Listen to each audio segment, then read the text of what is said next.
This is the Nomad Futurist podcast, a podcast about the evolution of technology, society, and transformation. Connect with us, share your thoughts with us at nomadfuturist.com. Let's get this started. Here are Phil and Nabil. Hello. Welcome to Nomad Futurist. This is Nabil Mahmood, your host from Kona, Hawaii. This is Philip Koblenz, your co-host from Montclair, New Jersey. This is David Neeman from the Loyalty Foundation in Hell's Kitchen, New York. This is James Patrignelli with Liquid Technology from Fairfield, Connecticut. Gentlemen, thank you very much for joining us. This is the second time we've got two guests on the podcast at the same time. So let's start with a little bit about who you guys are. David, tell us about yourself. Yeah, my name is David Neeman, and I'm the founder and chairman of the Loyalty Foundation. And the Loyalty Foundation is a 501c3 devoted to the purpose of getting children access to technology, education, and tools, irrespective of race, gender, socioeconomic status. I started it in 2019. I was a prosecutor at the Manhattan DA's office before that for 10 years. And naturally, kind of before even COVID took place, I think we realized at the Loyalty Foundation that technology really is the great equalizer. And either you're going to be programming the computer in the future or the computer is going to be telling you what to do. And because of that, we basically created the Loyalty Foundation to do so. During COVID, obviously technology needs for kids all over the country was at a dire strait.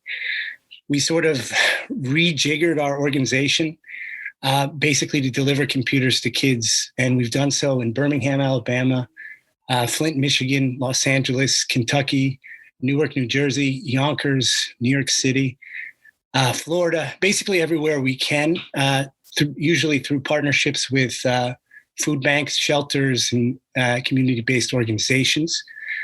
And we're just growing and moving. And we got connected with James from Liquid Technology. And they're a great partner of ours, and we're doing some very exciting things because of their ability to sort of take old machines and get them back out into circulation. So, and James is a wonderful dude. Wonderful dude. Feel free. Well, thank you very much. James Patrignelli. I am the sales director for Liquid Technology. I have 3 kids. I have a daughter who's been struggling with, going through the whole remote learning thing here in Connecticut. She's in first grade. And then I also have 4.5-year-old twins, boy, girl. So a lot of my life has been managing work-life balance with, either Zoom calls for learning for kids or, actually driving kids back and forth to daycare throughout all this. So that explains why you're in Connecticut and not Hell's Kitchen. Yeah, I don't know. I mean, I really have, for parents doing this in the city, I really have a lot of respect for them. I know how challenging that must be for all parents, but, it's been a really unique year. Just seeing, how useful the technology is for my kids, being able to help others, really meeting David came along at the right time. I think it's been about a year now when we hooked up, and just knowing the needs for students in all communities and being able to help try to get equipment out to them is really important to us. How does one get into the e-recycling business? I remember when I got into like the data center business before it existed in 96, and we were just kind of trying to figure out, what that world really meant. At what point, did you have a technology background when you were growing up? Did you have like a passion for recycling computers and electronics when you were a kid?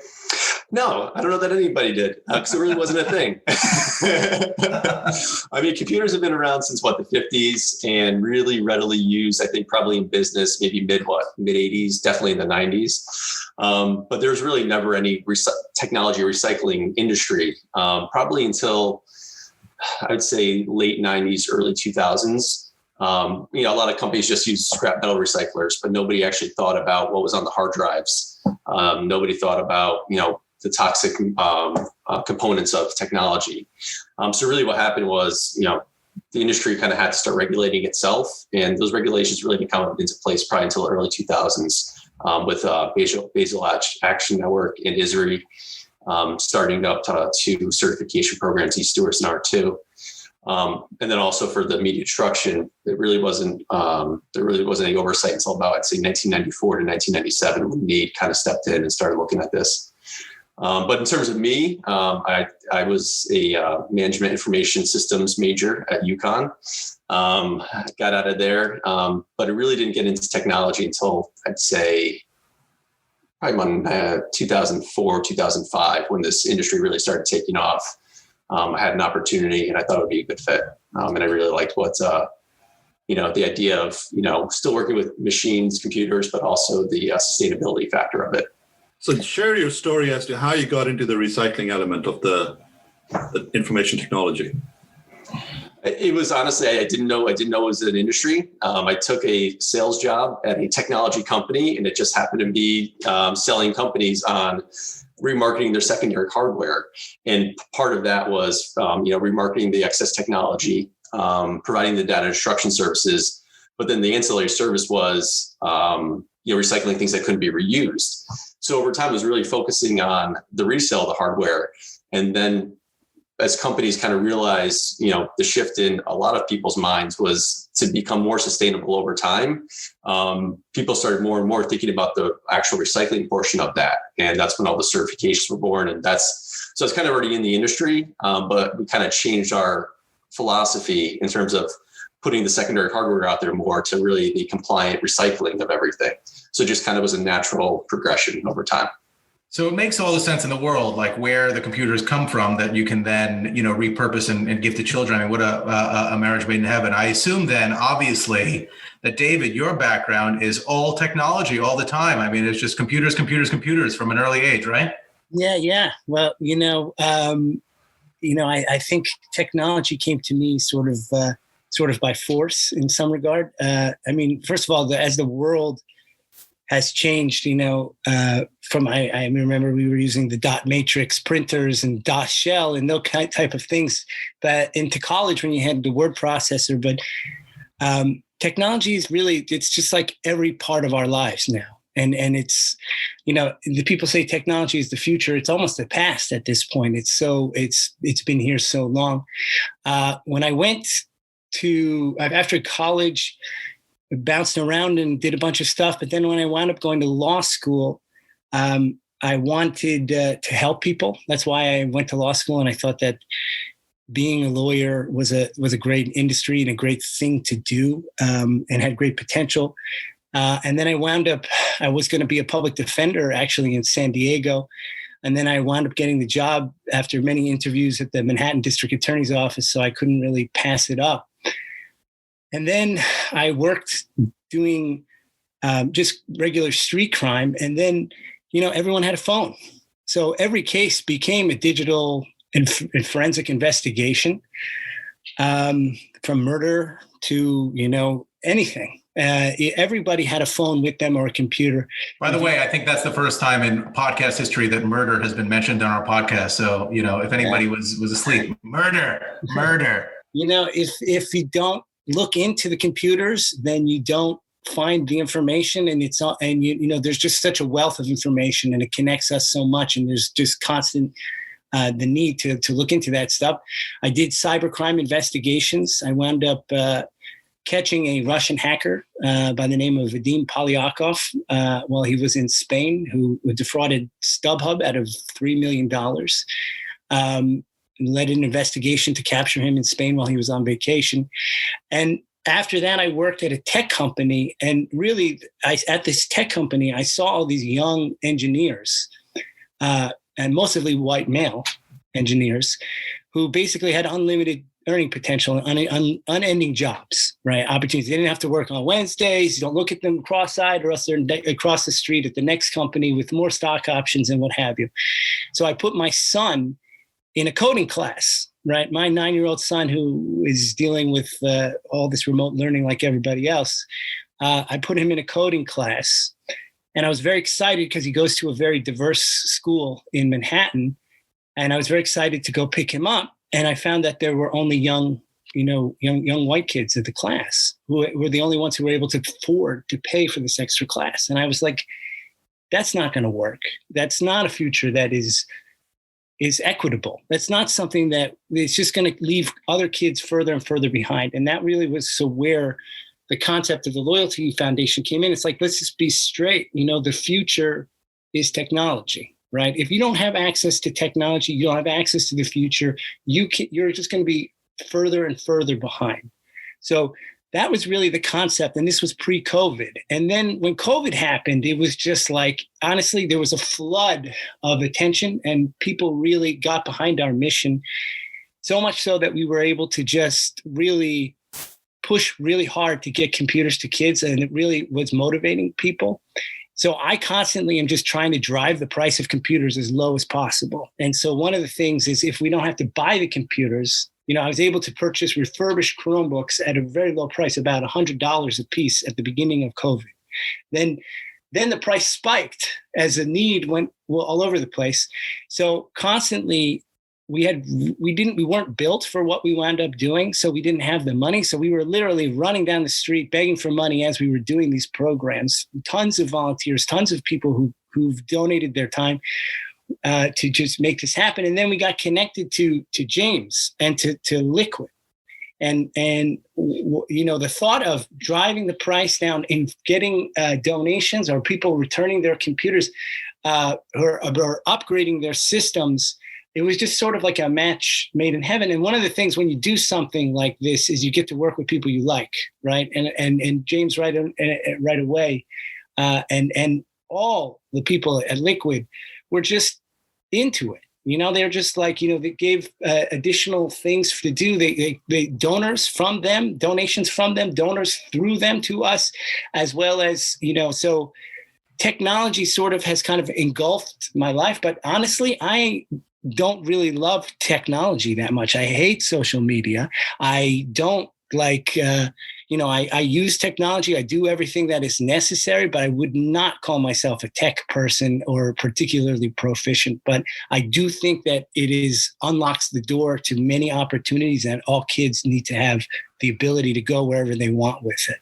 Well, I think that's the most amazing thing that you always get is this notion that the external perspective is always different. If you have those guys that you worked at the company after you were in the DA's office, that were like headstrong in technology, they try to mystify it in such a way that makes it only accessible to them and the people that are really into it. And if you have this kind of equitable perspective and you're applying it to technology, and then you come to find out that there's tons of excess compute capacity and compute capabilities in warehouses full of unused or what's considered antiquated in our world is 3 to 5 years, and that's it. It's just constantly being refreshed. It seems like a marriage that's made in heaven that will only increase the resources available to these underprivileged types of communities that would otherwise not have access to it. So I think it's an amazing story that I don't think could be done by someone who was like a huge technologist, because you wouldn't necessarily have that mindset of equity. I have to say, I learned a lot of lessons at the DA's office. I learned a lot of lessons that, like, oftentimes what was sad about that job was by the time the cases got to me, it was too late. Something really, really bad had happened, right? And you're trying to like piece back together justice. And what I did notice was there weren't a lot of there wasn't a lot of positive stories, right? That when you dug into the stories of the defendants and the victims and everybody in the cases, it just showed like there needed to be hope, right? There needed to be some type of path. There needed to be someone that they knew cared about them. And that was kind of the concept of the name of Loyalty Foundation. It's like loyal to someone else other than yourself. And I think the life lessons and the sort of tragic environment that I had to sort of navigate for so long really gave me perspective about what is a way. I think people care a lot and they want to do things, but they just don't know how. And I think this connects really to James and to Liquid. Like, we were having this conversation yesterday. People want to donate their devices, but they assume that maybe the data will be okay, right? Like James, what were you saying yesterday about about the things about understanding that you need a secure process in order to collect these things so that it goes to the right place and it isn't exploited in the way. Yeah, no, I mean, I think that a lot of people want to do the right thing, but I think that they're a little, gun shy in terms of handing over their technology assets to just anybody, and they should be. They have personal information on there, and if they don't know how to eradicate that information properly, they could be walking into a potential data breach. I mean, if you look at the numbers of people who have sold items on eBay or have dropped equipment off at Goodwill or in any number of situations, and they've been compromised because their machines haven't been, the media hasn't been destroyed properly. So, we want to provide a path for people to be able to donate their assets and feel very comfortable and secure that although they may be donated, that those assets are going to be handled properly, the media is going to be destroyed properly, and that if something is not functioning, that we're not going to pass along e-waste to a not-for-profit or a student, that's going to be recycled properly and not passed along. So, I was telling David, the ways to educate people on how to do that. And if they can't facilitate that through something like the Loyalty Foundation or Liquid Technology, there's numbers of ways to do it locally, to check, your local state and municipality websites to see if they have safe e-waste recycling programs. I just happened to look for Hawaii and for New Jersey before this phone call, and both states actually have e-waste recycling laws. So congratulations. Stop spying on me, Jim. So congratulations for being the two states that only half of the states in America have actual e-waste recycling laws, if you can believe that. People do have a tough time finding the proper way to handle these assets, whether it's through donation or just properly. Well, it is Jersey. So in Jersey, the waste logistics is you just kind of throw it on the street. I mean, it's Jersey, right? So what Jersey makes, the world takes. One of the things that I actually want to share with the listeners over here is that information technology, even though it's only 3 to 4 decades old, it's got so much opportunity and so many different perspectives and angles to get in. For instance, James, getting into the e-waste and e-cycling, we would not have talked about it 10, 15, 20 years ago. So David, from a legal perspective, there's so many opportunities to be engaged because we are all connected in some way, form, or shape. So again, first of all, thank you very much for what you guys are doing, for supporting and educating. I think we've got a purpose in common. And James, thank you again for providing the physical infrastructure to the younger generation so that they can be connected. Now, what I want to know about is you guys. So let's start with David. Mentioned about this hacker in Spain. Yeah. What was the turning point for you to say, okay, well, I want to do this. I want to be the change agent. I want to make the difference. I want to give back. At what point of time in your career or your life you started thinking about the younger kids or giving back to community and education? So I think it was always in my head, like that's what I wanted to do, even why I wanted to become a lawyer in the first place.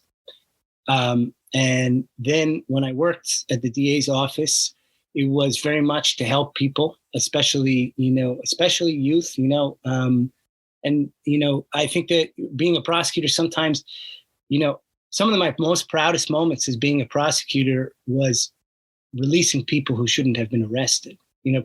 Prosecutors sometimes get a bad rap, and they probably, they're not one kind of autonomous being across all states and places. But, some of the work that I did there, the most inspiring stuff was to correct mistakes that immediately, releasing people from jail, doing those types of things. So it was always human beings and the desire to sort of help was always a core principle there. But honestly, bureaucracy is kind of a very frustrating thing to me. And in fact, the way we structure the Loyalty Foundation is we have very little bureaucracy, and we hope to keep it lean and not bureaucratic, because bureaucracy, I think, slows things down. And that sort of ultimately was my frustration at the DA's office. Plus, I felt like my world was the size of Manhattan. Right. From the top to the bottom, everywhere in between, that was the world of which I would focus on. And so when problems arose, and just in each of these cases, as you saw and got to know the community is involved, it just didn't get to the point of where is going to be our solution? How do we get out of this cycle? And so then when I worked at a tech company and now I'm an advisor to tech founders and various companies and individuals, I just sort of like at the end of the day, I was really more interested not in creating my own company, but into sort of creating some type of agent for good, something that is better than me, something that is going to achieve something for others. And I think children, it's easy to get people, but you need to raise money, right? It's not just awareness. It's not just to be having good things. You have to have a plan that people will be like, I am going to give you my money to help me to help do this. And kids, I think, are we'll all agree it's something that goes across the political spectrum. No, but everybody thinks that kids should have a future, right? Have an opportunity to a future. I don't think there's anyone on this earth really who does not think that. So that's a commonality that we all have. But there's some areas of the political spectrum that like them more before they're born than after they're born, but we'll leave that for another. Yes, good point. Very good point. But ultimately, kids, I think they want to know what is it that can make things different? And when I was at this tech company and I saw these young men and these, not very diverse group having access to these jobs that were plentiful and well-paying, it just struck me that there needs to be somehow a path to get kids from underserved communities to understand the value, the ability that technology can unlock for them. And technology, the digital divide or digital equity is a huge problem. It's not just that they don't have computers. Their parents don't have email accounts, some of them. They don't have ways to connect to this world. And so to me, it just was like, come on, that's it. Right. We have to start there. We have to make sure that all the pieces associated with getting somebody on a computer and then to get them to start thinking creatively and so that they can come up with the ideas of the future, not only have good, steady paying jobs during the period of time so that they can uplift themselves and their families, but that they have access to be the next entrepreneurs, to be the video, music, everything is on the computer now. Everything. So what's your selection process and what are the markets or areas that you're currently focusing on providing these resources? Yeah, so it started down the street. It started in Hell's Kitchen. It started with the Police Athletic League here in New York that I had some relationship with when I was at the DA's office. And then honestly, we've just been going with the flow. The universe has been kind to us and it's sort of opened up these doors. And we really just work with, at the end of the day, we vet people, and the vetting process is you can learn a lot about how people communicate. Then they identify. I mean, we have these amazing people, Tazari Robinson in Flint, Michigan, Boys and Girls Club. He's a star. Okay. You talk to him for a few minutes and you have a conversation and he identifies who it is they need, and tell you how many computers they need, what you can do. Commissioner Sheila Tyson in Birmingham, Alabama, and from Jefferson County, we got connected to them. We connected. We gave them computers, and we have a great relationship there. One of our advisory members is Dupre Do It All Do from the Lords of the Underground. I don't know if you guys know the group from the 90s. He's an amazing guy, and he is our Newark guy. And Philip, I know you're not too far, Montclair and Newark. You should come down and see what we're up to, because we are building sort of like a really cool, like grassroots community thing where we're delivering computers, but we're following up with educational offerings, and we're also doing mentorship now. So, each community is different, and it really starts by the conduit piece. And actually, I count James and Liquid as like a community partner. It's a very similar thing, It's like I got connected to James and Richard over at Liquid, and we had a conversation, and they were like, we care about the community, we want to get involved, and we're doing things that it comes together. And I've had conversations with other places where we're not on a podcast together all these months and later, where we're having conversations and talking about the relationships we're building. So uniquely, each place sort of opens up and develops in its own way and in its own time. So what we tried to do, or actually what we've We do. I mean, 100% of our computers go to kids from underserved communities, meaning they are either associated with a food bank or shelter. Like we had one kid who was in a domestic abuse shelter that we got connected to, so they can continue their education and their teletherapy, because the computers are more than just education. So our process is we really work with trusted partners. That's really what it comes down to. How we develop the trust is basically, over a series of, people self-select themselves, I think, is really what the truth is. Like, people fall off the map, so we don't continue going in that direction. Some people talk about exactly what they're going to do, who they're going to give it to, and then we keep the track of the serial numbers and the contact information so we can make sure we're going in. So the partners that get our computers are just people that have come into our orbit, and there is some type of attraction that keeps it going. And then momentum is my biggest addiction right now, is momentum. Do you guys foresee any potential concerns with cybersecurity, kids looking at content or information that they're probably not ready for yet? Those are great. I mean, those are great questions, I got to say. I mean,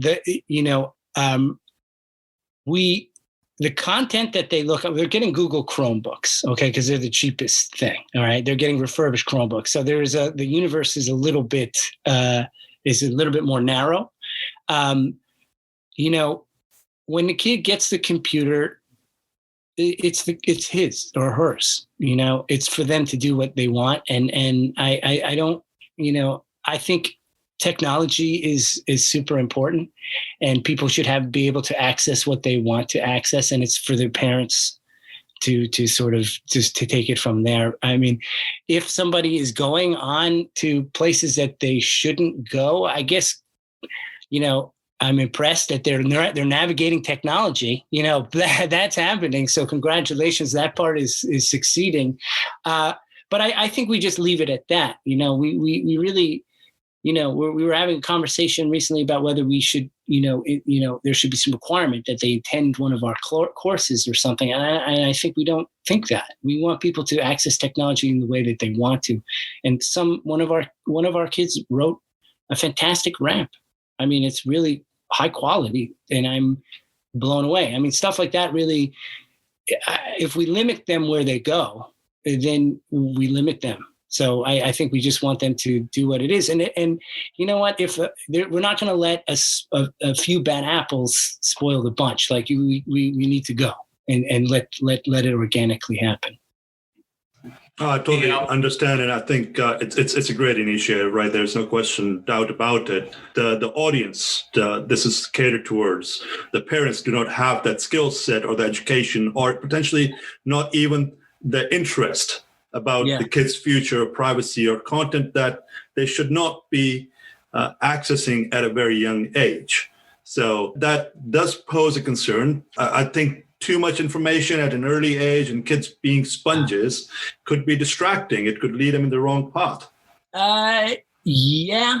I mean, I guess, I would rather them, I don't know. I guess I would, and I don't know, I've never really had this conversation, so I've never ever really thought to this point out, but I think I would rather them go down the wrong path with technology and then learn it's the wrong path, or have certain things along the way, than to not go down the road of technology.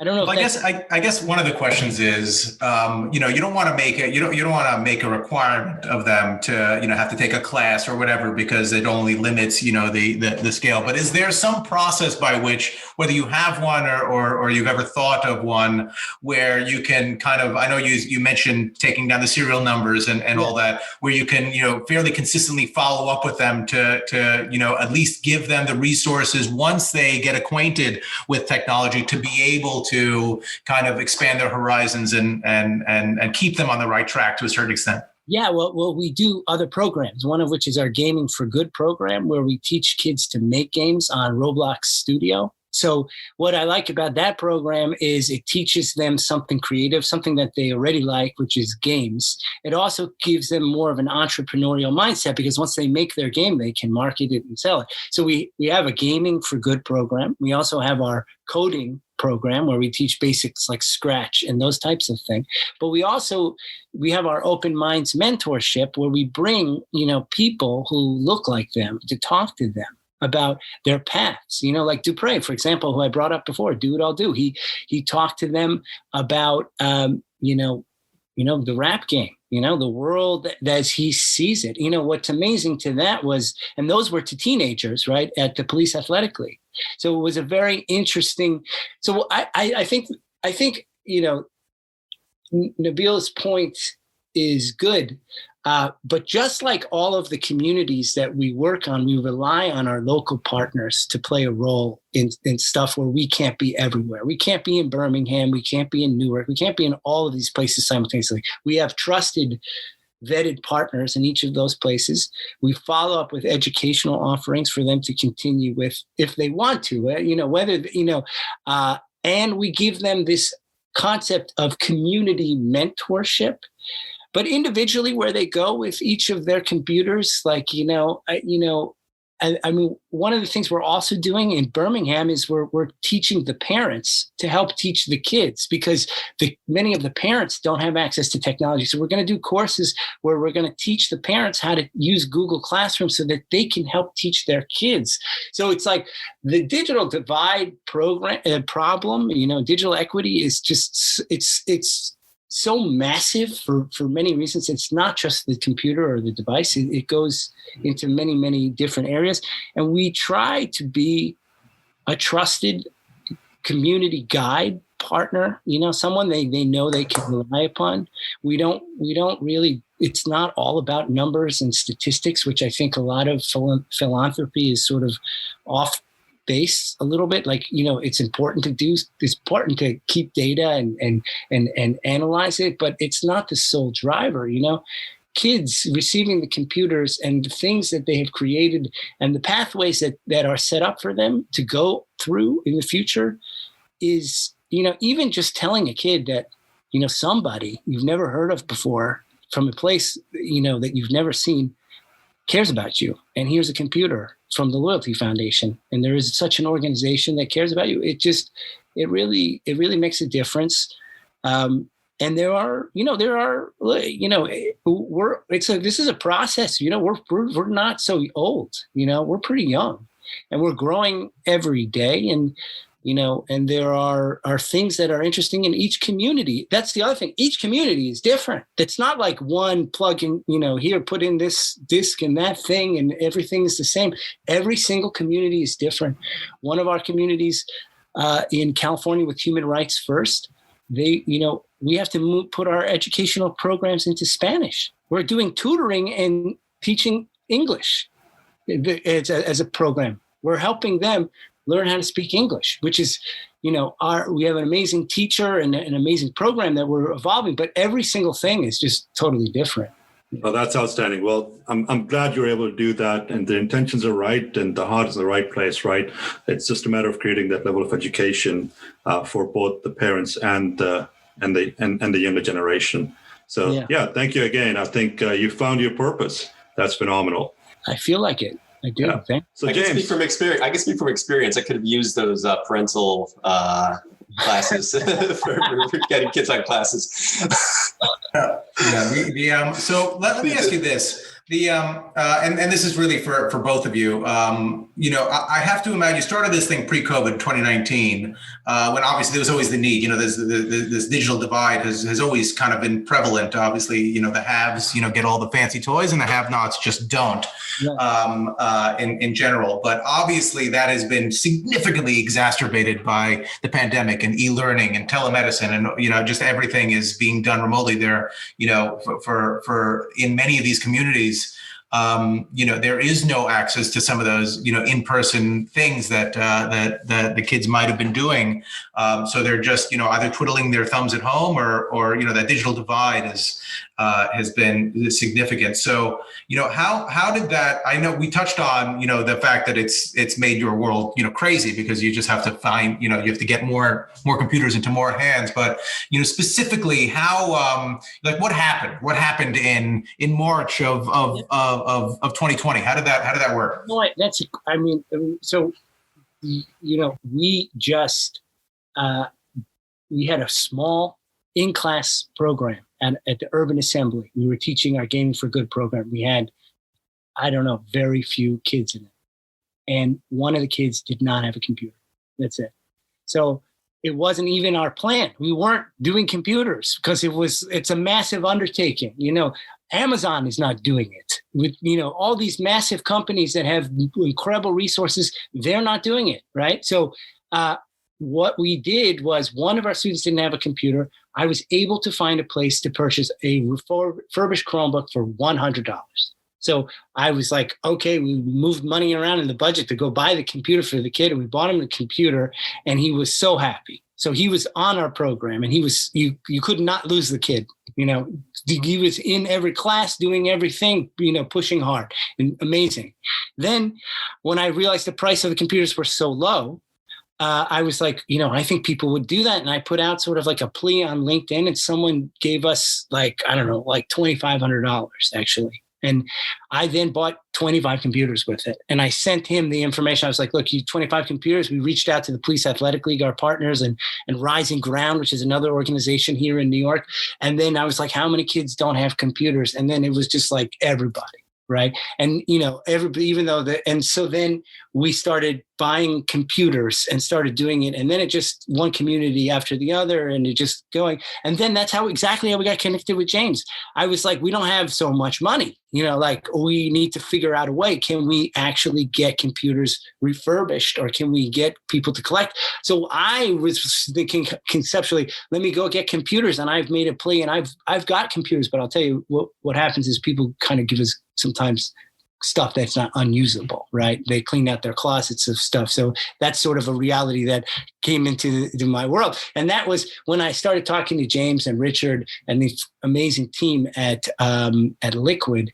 That's really where our whole relationship came from, that conversation. And sort of that's how it really evolved. Yeah.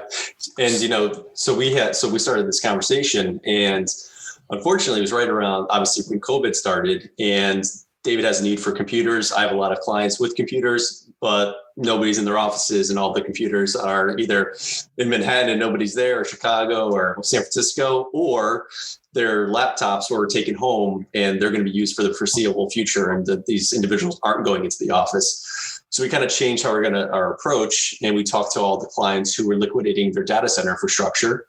And we found a number of clients who were willing to take the funds from the resale of their, server upgrades, because, a lot of that was taking place during COVID. People needed to, upgrade their systems on the back end. So we found some partners who were willing to donate the funds from the resale of that hardware, and then we were able to use that to procure Chromebooks. So that's the path we've been taking, and now we're noticing that offices are opening back up. We have more access to PCs and laptops, and hopefully, we'll be able to put more hardware in the marketplace. But it's mostly laptops they need, right? I mean, the kids don't need like big servers so is it basically just giving companies the opportunity to convert those into donation dollars for usable equipment that makes sense to these children, as opposed to sending the children like a PowerEdge 7 or 720? Yeah, they don't need Arista networking or G9 servers. No, they're good. All right. So with FCC and the Congress approving $3.2 billion in broadband program, how are you working with any of the service providers to make sure that kids actually have, or the user of the devices got access to these programs? I mean, great question. I mean, Nabil, you're keeping me on my toes here. I mean, these are the things that I read that today as well. And I think I was super excited about it because I think Australia, by the way, has broadband across the country for free for everybody. So that would be a great thing for us to do in this country. And by the way, every time we do deliver the computers, we ask the broadband question. And I will tell you that a lot of these counties, like for example, Jefferson County, who has an amazing commissioner, Sheila Tyson, she's a star and cares so much about her community. We're going to do a huge program there. And she worked tirelessly to get, and expensively, by the way, to get, broadband for and access to the internet. And each community is different. And so it's funny though, I got to tell you, people come up with crafty solutions, and they piece together things and they work with community efforts. I think we're going to more now kind of add it to our mission. The problem is I get nervous because we keep adding things to our mission and, it becomes more complicated. But I think advocating for sort of broadband for everyone is something that we are going to be really pushing for in the future. I know Newark, for example, is having a broadband issue, and we're making a lot of traction in Newark, and we're really building something special there. So I think we're going to push for, I think the downtown area for some of the businesses has been set up, but like some of the other outskirt areas of Newark are falling behind. So that is becoming more and more, unfortunately. I say unfortunately because it's a lot to add, but we're going to be advocating for that the best we can, pushing for it. But I would say I've been blown away by the amazing work that each of these communities have done for the people in their communities.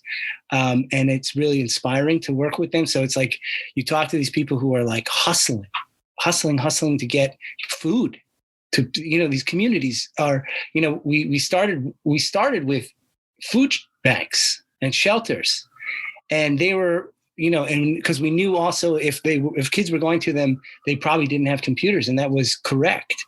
And so it was, it's really, and especially in the beginning, we didn't have money to give to everybody. Everybody was asking for stuff, but they were not in a very respectful and nice and appropriate way. But, we almost had to become the arbiter of whose story was the most sad or who needed the computers the most, which, we still have that situation because we if you want to donate, you can go to loyaltyfoundation.org and donate to any of our programs because that's how we survive.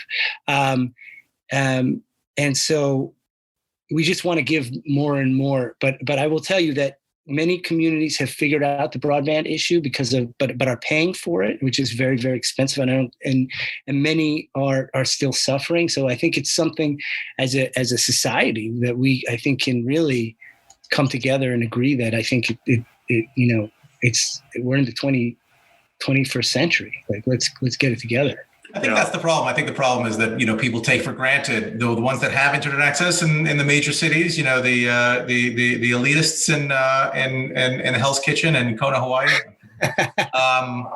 take for granted the fact that, it's just part of your thing, right? You go into a house, you get now, if you have Fios, you get a gig and then that's that. But if you go into some of these, inner city type communities, if you go now that you have, COVID kind of pushing the envelope of what is suburban, what is rural, and how integral connectivity is to the whole piece, it's imperative that, organizations like yourselves be, advocates for those communities to take advantage of these programs that they wouldn't otherwise necessarily even know were in existence.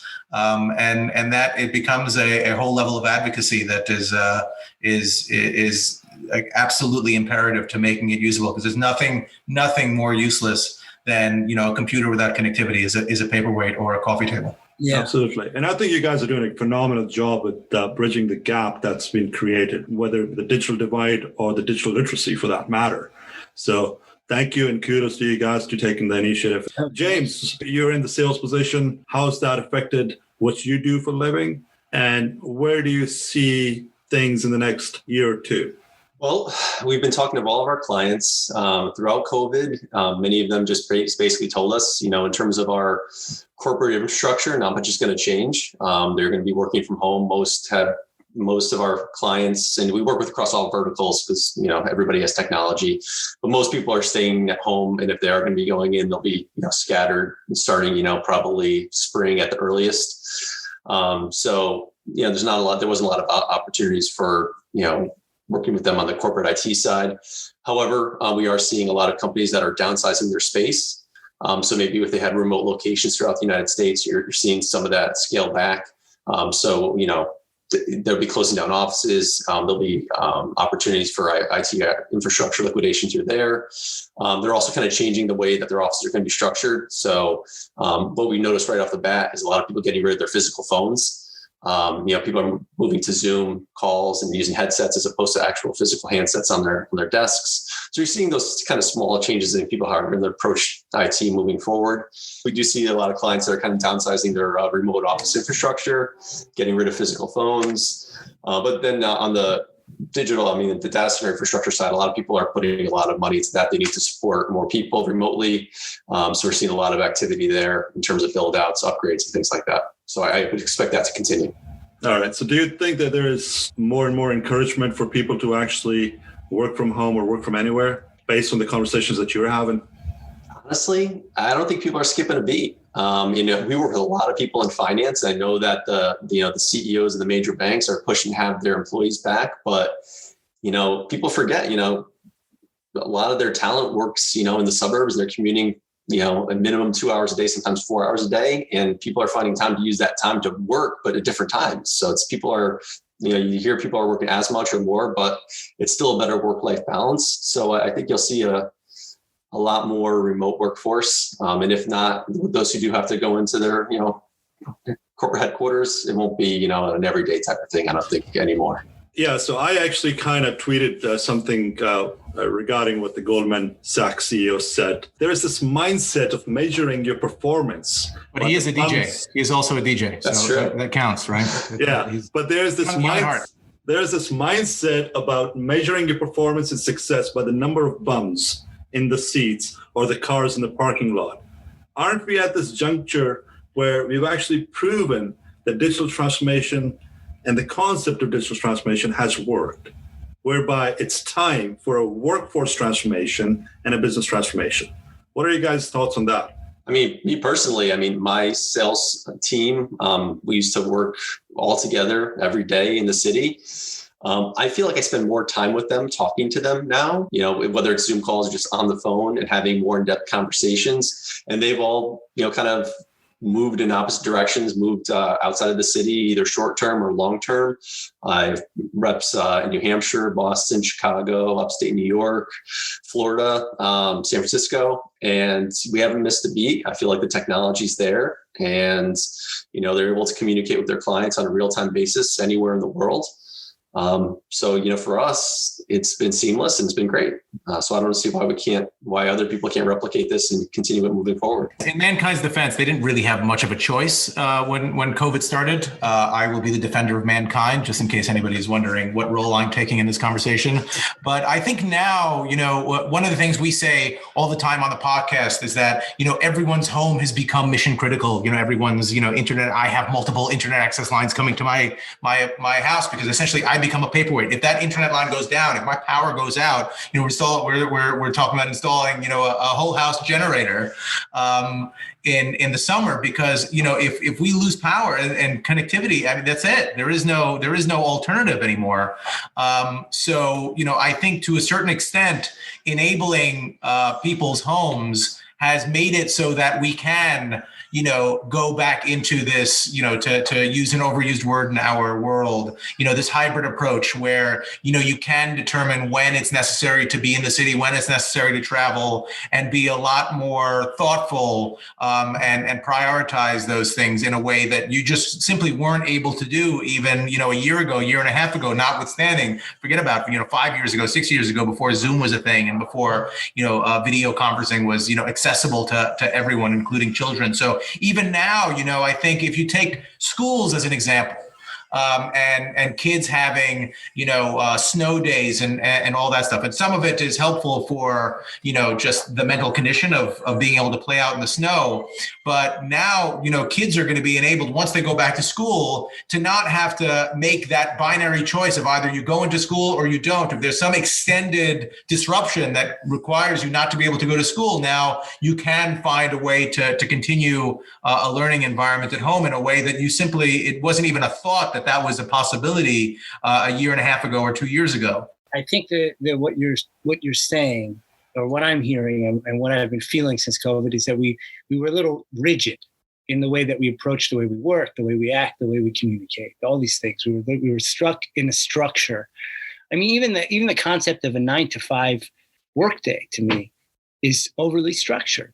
If you work at 8 o'clock at night, you might have to have a phone call conversation or meeting with somebody at 3 o'clock, right? But if you really do your best work at night, why can't you work at night? Why do you have to be there from a specific time? Look, business needs to get done. So things have to happen. So you have to be available to do whatever it is you need to do. But at the same time, why can't you go outside for a walk in the middle of the day? Like, I think we get this, and I think it's insane now that people are telling you have to come back to the office because business can't happen. Right? And when business has happened, right? Well, by having no choice in the matter, had to all work remotely. And then we start working remotely and we're getting stuff done. And now things are getting a little better. And there are other economic reasons why we might need to go back to the offices, right? Why we might need to go to restaurants and all these type of things so we get the economy going in the way it was going. But this, like, by saying you have to come back to the office, it's back to that rigid way of thinking that doesn't allow for the innovation that is basically happening. Why can't you work all over the world? Now you can. Right? Like, I think these things have broadened our horizon. So why are we going to shrink it back in? Let's go with the flow. Let's go back to the way. That was the whole purpose of technology, right? It was to make the world a smaller, more accessible place. And we were moving in that direction anyway. But, this has forced everyone to this, kind of accelerated. We're all in the same boat in a way that, regional situations, even the blackout in 2003 or some type of, disruption from a weather perspective, everyone is in the same boat, whether you're in Ghana or you're in Kona or you're in New York City. Everyone has experienced this level of disruption. Guys, this has been absolutely phenomenal. I love what you guys are doing and how you're basically bridging the digital divide that's been created, and the idea about passing it on to the next generation, and the fact that you are focused on the digital literacy. What I want our audience to take away from your trials and tribulations over your career and your life, and for each of you, based on what you know today, what is it that you would do differently? What I would do differently? That's like a very heavy question. I have to say, right now, I feel like I'm in the right place at the right time, doing the right thing. So I don't know how I got here. I mean, I know how I got here, but exactly how it has all come together to be at this place right now was bizarre. I wouldn't have traded any of it. I mean, the dumb things that I did that fortunately, I didn't get in big trouble for, and the good things that I did, all of them sort of, I just think that where you are now is where you are. And I wouldn't change where I am right now. Before, I made choices that I would not have made, but I'm now glad that I made those choices because now I feel like I'm in the right place. So I don't know if I could get to where I am right now, having not gone the circuitous route that I went. So I think I want to, maybe the one thing I do want to change is I want to listen a little more.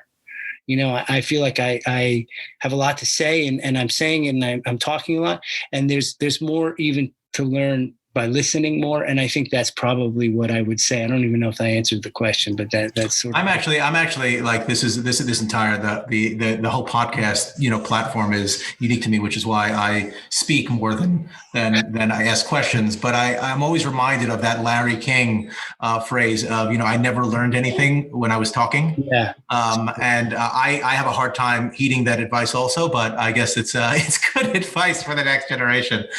Clearly I'm ruined on it, but. How about you, James? Like David, I'm very happy where I'm at right now. A beautiful family, and I have a job that I love, and feel like I'm doing good for the community. But I would say I wish I was a bit more focused in my 20s. I did come out of college with numerous degrees, and I feel like I wish I got more immersed in that technology in my first couple of years in New York. I feel like I probably left a little bit on the table there. Living in New York in your early 20s, sometimes you don't work as hard as you're supposed to. And I think it took me meeting my wife right around when I was 29 and really snapped me into shape. So I'm not saying I would have been any further along at this point, but who knows? What advice would you give the younger James or the younger David? I would say get lost. Don't be afraid to get lost, and then keep finding your way back to your heart and what you really care about and what matters. For me, it would have been never stop learning, never take a break. Whether it's keep taking classes, keep trying to learn something new. Don't take any breaks in that, because it's hard to get back on the bike if you stop that, and always travel as much as you can. I know it's tough to say in this environment, but see the world. Well, thank you very much, guys. This has been absolutely phenomenal. I appreciate you guys joining us today. One of the things that I got from both of you is that at the end of the day, you've got to be able to find your purpose. You've got to be able to identify what we are here for. And you guys taking this initiative of not just providing a tool to the younger generation, but bridging this gap that has been created because of people in places and education, right? It kind of fits in with our core premise and purpose as Nomad Futurist, to be able to give people and the ability to work anywhere, anytime. This is the digital age. This is the digital rush. Thank you again. Thank you. It's been a pleasure. Thank you. Yeah. This has been great. Nothing lasts forever. Markets will come back, currencies will rebound, businesses will go on, and we'll all move on. That could happen next week, next month, or next year. I'm confident that those who prepare rather than panic will come out of this stronger. Thank you for joining us. This has been brought to you by Nomad Futurist. Check us online at nomadfuturist.com.